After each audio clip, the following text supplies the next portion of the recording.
Hola chicos y chicas, bienvenidos a Tecnity, mi nombre es Samuel y hoy vamos a ver cómo desactivar una cuenta principal en la PlayStation 4. ¿Me acompañas en esta aventura? ¿Sí? ¡Vamos allá!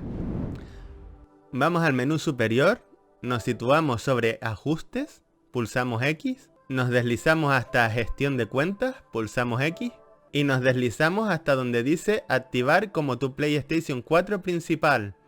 Pulsamos X.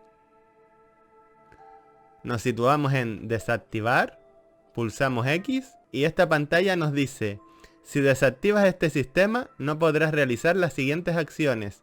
¿Deseas continuar? Pues como nosotros queremos quitarla, nos situamos sobre la opción sí y pulsamos X.